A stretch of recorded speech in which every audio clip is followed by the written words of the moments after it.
करायचं. सध्या आपल्या बुलढाणा जिल्ह्यामध्ये मलकापूर आणि देऊळगाव राजा, सिंदखेड राजा या 2 ते 3 तालुक्यामध्ये लंपी सदृश लक्षणं असलेले भूजातीय जनावरं आढळून आलेले आहे. आपल्या जिल्ह्यामध्ये एकूण 20व्या पशुगणनेनुसार 5,95,000 जनावरं आहेत.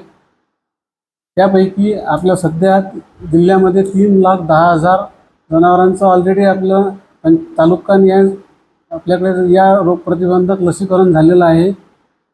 तरी सध्या लंपी सदृश जे जनावरं आढळत आहे, या जनावरांचे आपण रोग निदानासाठी नमुने घेतलेले असून पुढील तपासणीसाठी प्रयोगशाळेचे निष्कर्षासाठी दिलेले आहे. तरी तोपर्यंत जे सध्या आपल्याकडे लक्षणं दिसत आहेत त्या आधारावर आपण सध्या जिल्ह्यामध्ये जे ॲक्टिव्ह जनावरांचं जे आहे रिपोर्टिंग, हे आपण डेली रिपोर्टिंग त्याचं रीतसर खात्याकडे सादर करण्याची कारवाई चालू केली आहे.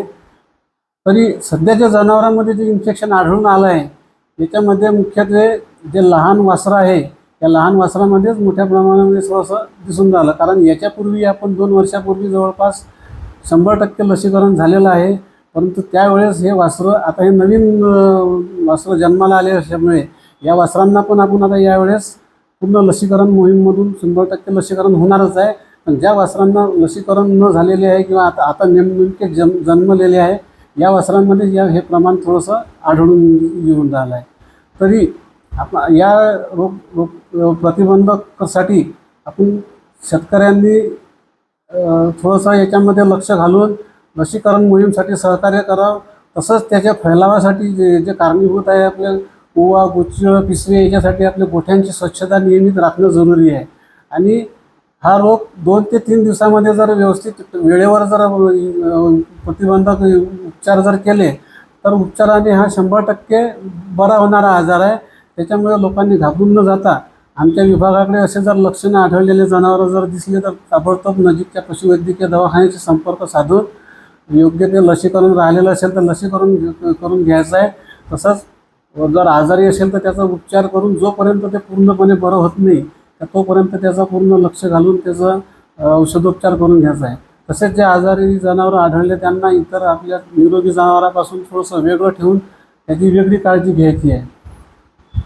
तरी याच्याकरता एवढंच आवाहन करू इच्छितो आम्ही की कोणत्याही अफवावर असा विश्वास न ठेवता खरोखर प्रत्यक्ष जे जनावरं आजारी आहेत ते ज्यावेळेस निष्कर्ष येतील त्यावेळेस आपण लंपी चर्मरोगानं आजारी आहे असं आपण गृहीत धरू.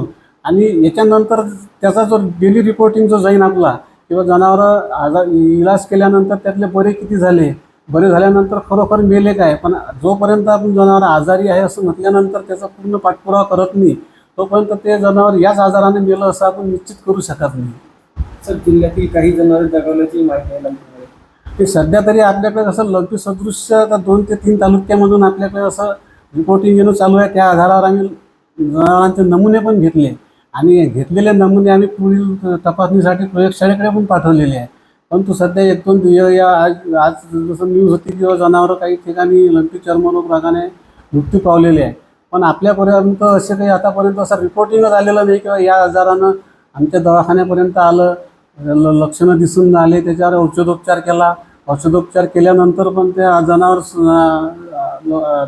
प्रतिसाद दिला नाही औषधोपचारासाठी आणि त्याच्यानंतर मृत्यूमुखी पडलं. आमच्यापर्यंत आल्यानंतर तरी अशा नोंदी नाही आहे. त्याच्यामुळे असं तरी आपल्या जिल्ह्यात तरी आतापर्यंत या लंपी चर्मरोगानं जनावर मृत्यू पावलेल्याचं आमच्याकडे असे काही रिपोर्टिंग नाही आहे आमच्या दवाखान्यामध्ये.